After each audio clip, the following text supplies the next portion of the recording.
absolutely unfair. Now I'm going to bring on my good friend Mark Zinno because clearly I'm on one today. What's going on, Zinno? Ariel, how you doing? For the record, I actually would have scored that a hit if I was the official score. I think he beats that out regardless. Fine, but don't do it an inning later. Inning later, right? The timing is more the issue than the actual decision. Like, dude, retire then. Like, are you too old to make a decision so quickly? Like, we have to decide this in an inning late? Available immediately. It's not like you didn't have a chance to watch it, between the next two batters and do it a batter later. But yeah, to your point, I mean, it was a tough way to lose a no-hitter. It was a no-hitter? Yeah. It was different if there wasn't a no-hitter going on and it was just like a meaningless hit. Right. No one cares. You can't ruin a no-hitter an inning later. And I was watching MLB Network today. I forget who it was that said it. Someone said, I think it was Ron Darling, Mets announcer, who said, maybe the Yankees would have pulled him if he lost the no-hitter. Maybe the Yankees didn't want him to go out there and throw again in the seventh if the no-hitter is gone. Now you just threw free an extra inning. Imagine a batter later, he takes a screaming line drive off his leg, and he's still in there when, a no-hitter would have yanked him. The loss of the no-hitter in that spot would have yanked him. Like, crazy. That's giving me Phil Hughes. Like, Phil Hughes that happened to. Chin-Ming Wong that happened to with the hammy. Yep. Oh, no. We can't have that. He was running the bases when he did that, Chin-Ming Wong. I know. That was bad. But how worried are we about Devin Williams? This guy stinks. I will never forget where I was. I was at Yankee Stadium. I was at Billy's when I forget why I was at Billy's at this point, but the Yankees get Devin Williams from the Brewers. And I'm like, oh my God, this is awesome. Like, I'm so excited. The Yankees got Devin Williams. That's a great acquisition for us. We get a closer. I love Luke Weaver.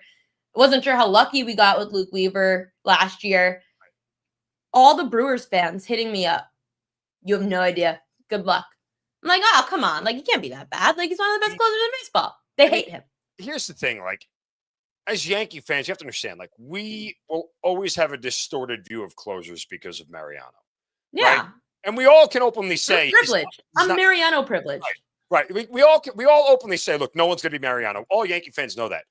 But it's just when we watch other guys do it and they make it look so much harder than Mariano did. Like, we're not expecting Mariano's numbers, but Mariano made every save look effortless. Like all 700 of them. Saved 2001. I don't even want to bring that part up. But regardless, like, he made them look so easy. And these guys come in. Like, I'm not expecting Mariano. Just give me John Wetland. Give me 4 years of John Wetland where I could sweat, but I'd still get a save. Right? Like, right. I'm pulling what's left of my hair out, but I'd still get a save out of it. We can't even get John Wetland. I mean, we're getting full Chapman for 3 years. No, it makes me sad because I was really excited to get rid of Clay Holmes. I mean, I'm sure he's a nice guy. Never met him, but it's just very irritating. Today, though, you do have a play that I really like, and I was going to talk about it later in Fishy Lines. I'm going to take this graphic, and if you get removed, my bad. Oh, yes, it worked. Okay, let's start with baseball since we're there. Marlins first 5 at +0.5 run is one of your top plays tonight. Why? Well, I mean, the Marlins, as much as, first of all, the Reds scored 24 runs yesterday. Okay. So they're an automatic fade spot, like just genuinely in a fade spot. 2, the best starter for the Marlins is on the mound, and Max Meyer, who's really good. He's really underrated. And we don't really see his numbers pop because he's playing in Miami and they don't rack up a whole lot of wins. So he doesn't rack up a whole lot of wins. But what's flying under the radar here, and can I just call out the Action Network for a second here? Because they tweeted out something about some guy who put out this same game parlay, the Reds money line, Nick Lodolo over 4.5 Ks and Marlins under 3.5 total runs. This money line parlay at best bet. I don't know who RB Sports Plays is. I don't mean to denigrate him, but like the quote says, Marlins among top 10 teams in strikeout the most. I expect Lodolo to cruise past this number tonight. And I'm like, dude, just do a little research and just click left-handed pitching, because the Marlins have the second highest batting average against left-hander. They're 7th in OPS and 9th at WRC plus, and they have the 6th lowest K rate against left-handed pitching. Coming off a team that scored 24 runs yesterday, and I got a quality starter for Miami on the mound. I like Nick Lodolo. I think he's a really quality starter. Nope, we don't like him on this show. No, we don't like him on this show. We're 0-2 on Lodolo overs. Bad boy. I get it. Sorry, but like as a team starter, like you'd be the number 3 starter on the Yankees. Put it to you that way, okay? Like that's what. No, I'm telling you, I'm good with fading him. I'm good. He's lost me money. So, But I want to take the Marlins in this spot. Getting a half run early from a team that scored 24 yesterday.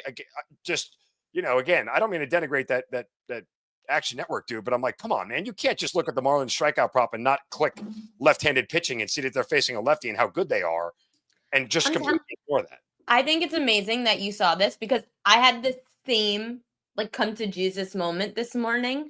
This is one of my fishy lines, and I guess I'll talk about it again later in the show when people who aren't listening now are going to listen probably in a half hour. I was looking at how this line moved, and the Reds are one of the most bet on teams today. I was a little confused as to why they're one of the most public sides, but whatever. Lodolo's coming off paternity leave. I've been fading Lodolo now since the first the first two times he faced the Giants this year, he's went under his strikeout prop and he shouldn't have. So that's annoyed me. So something's going on with that whiff rate. Second of all, I was going through, I'm like, okay, both starters are pitching well. Max Meyer, Nick Lodolo, they've got sub 3 ERAs. What's going on here? I looked at those lefty righty splits. I'm like, the Marlins ranked 22nd in OPS against righties. Not only are they 7th in OPS against lefties, they have the second best batting average in baseball against southpaws. Yeah, I mean, they can hit lefties. They've been doing it all year long, which, again, bothers me when I see, like, large-scale national betting networks putting stuff out there that skips over something so obvious, right? Like, clearly there are splits there that you can't ignore, the way they bat versus righties, the way they bat versus lefties. And, again, you give me a half run early with Max Meyer on the round with the Marlins, I mean, even if we're 1-1, 2-2, obviously we're still cashing the ticket here. But if the Marlins score 2 runs, I feel like that should be enough to get them through the first 5, especially with Meyer on the mound. I like it. Braves Cards, first 5 under, 4.5 runs. Schwallen back on the mound tonight for the Braves. I assume that's part of the cap. Absolutely. Look, I mean, the Braves bats finally broke out in their weekend series sweep over the Twins. They scored 16 runs in 3 games. However, 7 of the 16 runs were scored in the 6th inning or later. So they had 2 games where they came back late and put some runs up late to get wins. And, oh, by the way, I'm willing to fade against this Braves offense because I just don't know that they're that good yet. I don't know that one series against a very below average, mid, as the kids say, Twins team makes me believe that all of a sudden the bats have gotten right, especially with erratic guys like Olsen, who's still batting my sister's weight. And things of that nature. So I don't trust the Braves offense at this point in time. Eric Fetty, he's a really good start. He's had 3 really good starts going at least 6 innings and allowing 1 run or less in 3 of them. He had 1 bad start against the Red Sox. That was it. Same thing for Schwellenbach. He's had 3 great starts, 1 bad one. That was the last time out against the Blue Jays. So I expect him to bounce back here. But I think Fetty Wap is good enough here to keep the Braves at bay. And the Braves sort of had a little bit of regression of what they were. Plus, hey, the Braves are the 2nd highest K rate team in all of baseball. That includes righties and lefties. So anyway, I like Fetty here in this spot. I think we stay under early. The Braves do strike out a lot. Sure. They are averaging 6 strikeouts a game this year against righties. 12 of the 16 righties to face the Braves have gone over. Problem was that Fetty isn't really great at striking out batters. So no, the biggest problem he has, he's walked 11 batters in the last 3 starts. That concerns me, right? That's really what, if he can keep guys off the base paths early, I think I'm okay. But I'm afraid of a walk and a 2-run homer, and then all of a sudden I'm dead, right? Like that's what's, especially with 2, what happens with 2 outs, right? Oh, 2 out, next pitch, boop. Or the first batter that walks, unless you're, of course, the Yankees, because the Yankees don't score when the first batter walks. But every other team in baseball usually scores when the first batter walks. So 40%. No, I'm just saying I don't mind the cap at all. I was saying because people will probably ask, oh, why aren't you betting Fetty's over K's if the Braves strike out so much and they have so many overs against them? It's because Fetty's not really a strikeout guy. I looked at his numbers this year. He's only had 5 strikeouts in his first start against Houston. Then he had 2 against the Pirates, 1 against Boston, and 2 against Minnesota. All those teams are strikeout prone lineups, and he just can't. Like, I'm sorry, but if your strikeout prop's 3.5, 4.5, you can't even hit 3. He's a grinder. He's an innings eater kind of starter. He'll have good quality starts. Like again, I think if I can get him to 5 innings at 2 runs or less, I got a shot here. Of at least pushing in this spot. So Or at least I'm staying under. Rather, I'm thinking Marlins, but staying under the 4.5. But anything more than that, I think I kind of get nervous. So I'm just again the walks and the home run ball. I mean, the Braves could still hit the ball. All those guys in that lineup can still theoretically hit the ball to the ballpark. So that sort of scares me a little bit. But if he can avoid the walks and the home run ball, be good. You live in Atlanta, right? Yeah. How is the vibe in Atlanta with those Braves? It's Is panic mode hit? No, I mean, like, here's the thing, and this is what bothers me sometimes about Braves fans, right? So they start out 0-7, and the talk was, oh, they look at the schedule they gave us against the Padres and Dodgers, two of the best teams in baseball. Not fair. All on the road, not fair. And I'm like, okay, if you had started 7-0 against the Pirates and the Marlins, you'd have been like, go to the World Series, we're great, doesn't matter. It's just, I mean, I said coming into this season, the Braves have a ton of what ifs. They have a ton of what ifs. I agree. What if Spencer Strider's back to normal? What if Acuna's back to normal? What does Olsen return? What if Olsen returns to form? What if Ozzie Albies goes back to being a 30-30 guy? Like, what if the back end of the rotation can hold up? What if Schwellenbach and Smith-Shawver end up, building on their sophomore campaigns? When you have that many what ifs, more often than not, they don't end up being yes. They end up being no. And that's not a favorable spot to be in. What if the Braves aren't as good as we expect them to be? I think that's probably more of the reality. And the sad part is that, like, I say it all the time. You can't win the pennant in April, but you certainly can lose it because no team that has started 0-7 has ever made the postseason, and only two of them finished above 500.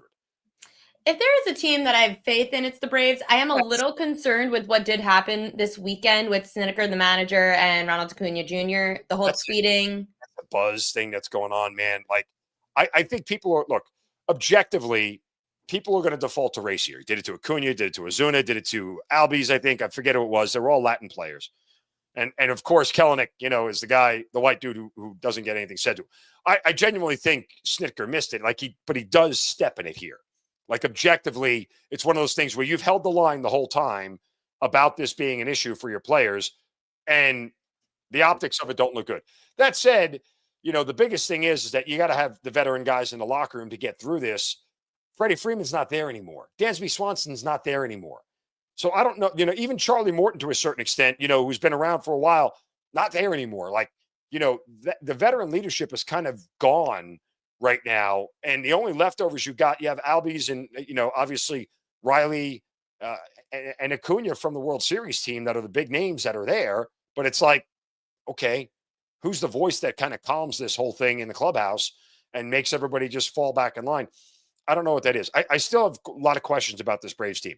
We'll see. Like, Acuna could end up stepping in it if he doesn't come back and go 30-30. Like, he should still hit 30 bombs even missing a month of the season. In theory, he should still hit 27 to 30 home runs.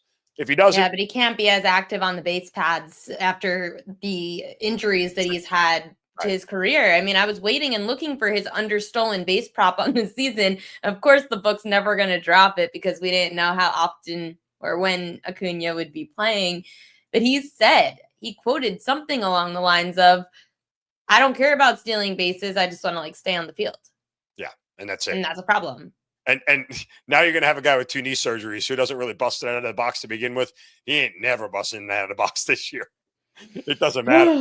Ground ball is short in the hole. He's just jogging. I'm telling you, this is why I was concerned about the Phillies being plus 190 preseason to win the division. I just thought it was very bizarre that the Braves were favored to win this division. I saw a lot of question marks. I don't believe in the Mets. The Phillies on paper are the best team unless the books are predicting that the Phillies are going to implode with like a bajillion injuries. It just makes no sense. Well, the Phillies are going to implode because maybe Aaron Nola is not that good. He's not having a good year. No, he's not. I have some concerns about Nola in that rotation. Taijuan Walker's back to being the trash can that he is. Like, it just awful. I actually bet on him last week, whatever it was. I'm like, oh, he's off to a hot start. This may continue. Maybe he's turned it around. Nope. Okay, there goes that. So never again. Never again. No, I was. Fool me once, shame on me. Do you, whatever it is, kind of thing. You get it. So anyway, but yeah, I mean, look, the NL East really is up for grabs. I believe it or not, I trust the Mets. I just kind of do. I think that, again, with that lineup and this, when Soto turns it around, and he will turn it around, I don't think he's going to have a horrible year. He's just getting off to a rough start. There's no doubt about it. But, when he starts tearing the cover off the ball, and I think he will, this is a team that when you're facing third, fourth, and fifth starters on most nights, it's going to mash the hell out of the baseball.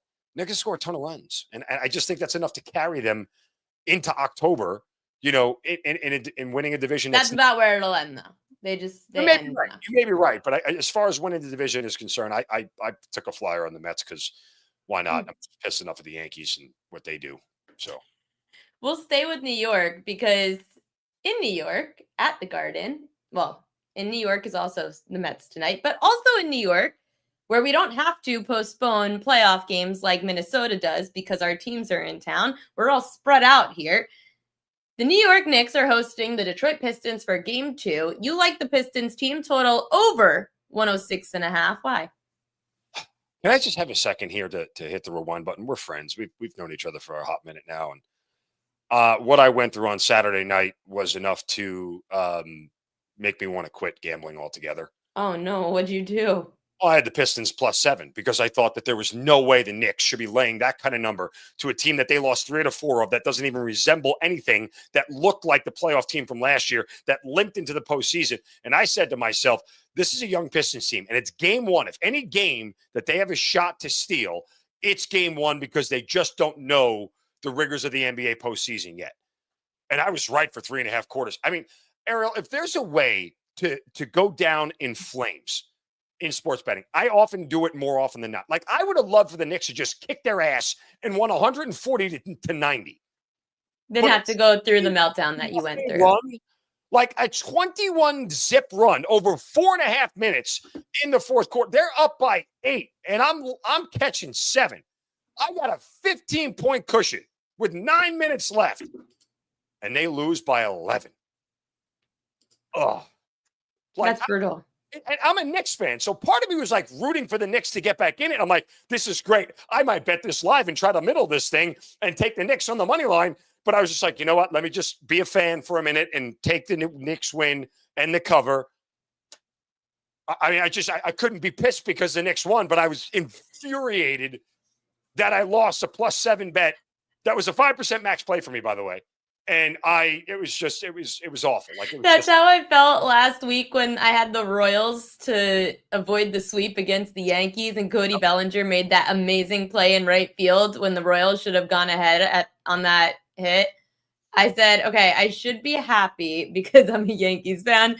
I'm pissed. I was pissed, yeah. And so odds makers come back and they install this line at 6.5, which, again, leads you. So are you buying? So now tonight, you refuse to go back to taking the points because we're pretty much exactly where we're at again from Saturday. And not only that, like, the one thing I looked at this series, said objectively, like, the Knicks defense is good, but it's not good like it was last year, like keeping teams to 100 points good. Like, it's just not locked down and hasn't been all year long. They can score on this team. The Knicks give up 110 or 111 per game at home. The Pistons score 115 points per game. They score 116 on the road. They're a top 7 pace team in the league. Like, the way that the Pistons, I figured the way I went this way because I figured there was more outs for me, right? As far as like the game script, I'm a big game script handicapper. The way I lose this is if the Pistons shoot 40% from the field and 35% from 3, and they only score 90. Like, if they don't get to 110, they're probably not getting to 100. That's how bad they're playing in this game, right? And because the Knicks have such a big lead, they'll just dribble the pace down and kill it. And like I said, I'll know by halftime I'm dead in the water because they scored 44 at half, right? Like, that's kind of where it is for me from a game. Like, there's a small window where the Knicks could win 107, 101, 108, 101. But to thread that needle, I think is really, really tight. That means the Knicks are in danger of not covering for a better part of this game. So I just kind of looked at it and said, I think there's a world where the Pistons can win outright and they have to get over. I think there's a world where they're in the lead early again, pushing the Knicks to keep scoring to get back in the game, which would get me over. And I also think there's a world where the Knicks win 120 to 110 and we get over. Right. So I just figured there was more outs here to go back to this game and take the Pistons at a team total over. And again, with depressed totals in the playoffs, I think you're getting a more favorable number here. I made this number around 109. I got it at 106.5 this morning. It shot up. I think let me just check where I think it might be closer to 108 right now. And what I'm seeing. we're at 107. It came back. It was at 107.5 earlier. It came back down a little bit. But again, I think there's the least likely game script for me is where, Detroit just flat out misses. This is the Knicks team that can't guard the perimeter. They give up a ton of threes. So that's at least going to help a good 3-point shooting team in Detroit to be able to score. And that should be able to get me over 106.5 here. So Zinno's plays tonight. The Pistons team total over 106.5. Braves Cards first 5 under 4.5. And the Marlins first 5 at +0.5 a run. Mark Zinno, thank you as always for joining the show. Best of luck tonight. Thank you.